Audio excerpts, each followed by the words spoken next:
Aim right, achieve big at KR Mangalam University.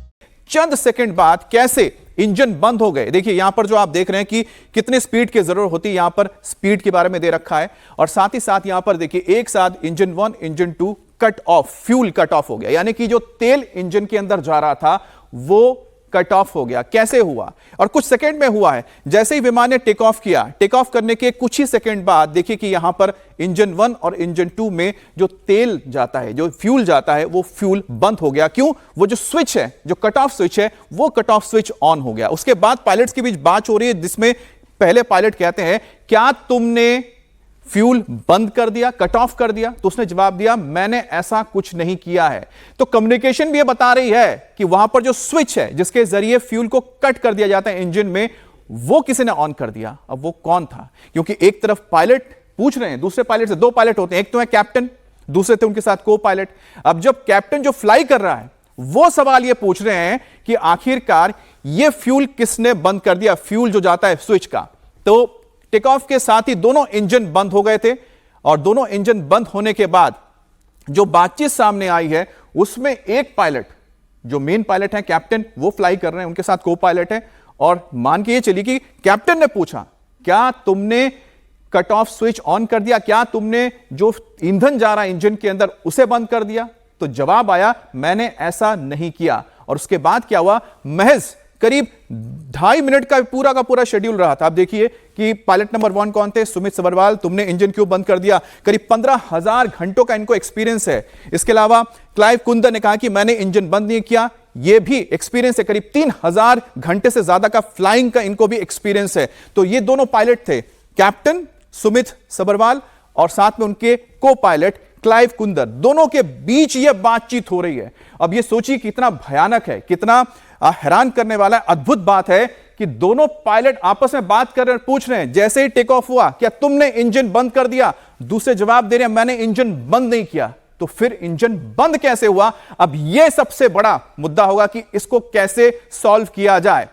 अगले graphics में बताते हैं आपको दोपहर 1:38:42 पर क्या हुआ था। विमान ने अपनी अधिकतम स्पीड 180 नॉट्स हासिल कर ली थी, जो मैक्सिमम स्पीड चाहिए टेक ऑफ के लिए, यानी कि जमीन छोड़ के हवा में जब आप एयरबॉर्न हो जाते हैं उसके लिए 180 नॉट्स की हासिल कर दी, स्पीड हासिल की थी। और जब रनवे पे चल रहे थे 153 नॉट्स की स्पीड जरूरत होती है, 153 नॉट्स। तो 153 नॉट्स जैसे ही उन्होंने लिया और रनवे नंबर 23 था, रनवे नंबर 23 पे जैसे ही क्लियरेंस मिला और उसके बाद चले तो 180 उन्होंने पकड़ ली। लेकिन ठीक क्या हुआ उसके बाद देखिए कि जैसे ही उन्होंने हासिल की स्पीड, जैसे एयरबॉर्न हुए, इंजन 1 इंजन 2 सिर्फ 1 सेकंड के डिफरेंस में 1 2 मतलब 1 से 2 होते होते दोनों इंजन बंद हो गए।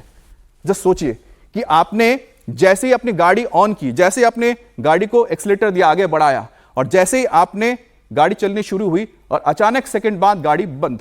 क्यों? इंजन कट ऑफ हो गया, उसके अंदर तेल ही नहीं जा रहा है। और बिल्कुल यही हुआ 1:39 पर। अब देखिए 1:37:33 पर टेक ऑफ के लिए क्लियरेंस मिला था जिसका मैंने जिक्र किया था। तो उसके लिए आपको कम से कम 150 यानी 150 से ज्यादा नॉट्स की स्पीड चाहिए और टेक ऑफ के लिए क्लियरेंस मिला। रनवे नंबर 23 पर वो पहुंचे और उसके बाद फिर वो टेक ऑफ के लिए तैयार हो गए। तब तक सब कुछ नॉर्मल है, क्योंकि जब टेक ऑफ के लिए जा रहे हैं तो आपके इंजन की स्पीड बढ़ती जा रही है, धीरे धीरे बढ़ती जा रही है, यानी कि फ्यूल जा रहा है, उसमें कोई दिक्कत नहीं है। ये सब कुछ एटीसी के साथ बातचीत हो रही है, एयर ट्रैफिक कंट्रोल के साथ। 1:37:37 रनवे पर प्लेन ने चलना शुरू कर दिया, यानी कि धीरे धीरे स्पीड बढ़ती जा रही है। आपको 53 से 153 नॉट से अब आगे 180 तक पहुंचना है एयरबॉर्न होने के लिए। कितने बजे? 38:33, 1:38:33 पर 153 नॉट जिसका मैंने जिक्र किया था, रनवे पे प्लेन ने चलना शुरू कर दिया। अब जब प्लेन चल रहा है तब भी देखिए, तब भी फ्यूल जा रहा है और 180 नॉट कब हासिल किया? 38:42 पर, यानी कि इंजन बिल्कुल फाइन है, तंदुरुस्त है, फ्यूल जा रहा है। तभी तो आप देखिए ना 153 से 180 नॉट पे चले गए। उसके बाद फिर क्या किया? 1:38:43 पर दोनों इंजन बंद हो गए। लेकिन ये तब तक एयरबॉर्न हो चुके थे, एयरबॉर्न हो गए थे। जैसे 180 नॉट पकड़ा उसके बाद ही जमीन छोड़ दी और आसमान में चले गए। और 1:38:47 पे रैट ऑन हो गया। और ये जो रैट ऑन हुआ इसका मतलब इमरजेंसी होता है, जिसके जरिए हाइड्रोलिक को पावर दी जाती है कि विमान के जो फ्लैप्स हैं, बाकी चीजें अगर आपको इस्तेमाल करना है तो आप इस्तेमाल कर सकते हैं। लेकिन अब बात यह आती है कि 1:38 में इंजन 1 फ्यूल स्विच ऑफ कर देता है, फिर से रन होना आ जाता है, यानी कि बंद हो गया फिर से शुरू हो गया। अब देखिए ये तो ऑटोमेटेड है कि बंद होने के बाद फिर से शुरू भी हो गया। जैसे इमरजेंसी आई तो उसने रीड कर लिया, जो उसके अंदर सॉफ्टवेयर होता है कि इंजन बंद हो गया तो फिर से फ्यूल देना है, तो बंद होने के बाद फिर से शुरू हो गया। तो ये जो एक बहुत अहम मुद्दा है कि क्यों हुआ, किस लिए हुआ। आप देखिए ठीक 1:39 पर फिर क्या होता है, engine number 2 fuel switch cut off से फिर से रन पे आ जाता है, यानी नंबर 2 इंजन भी बंद हुआ और फिर से वो चालू हो गया, फिर से शुरू हो गया।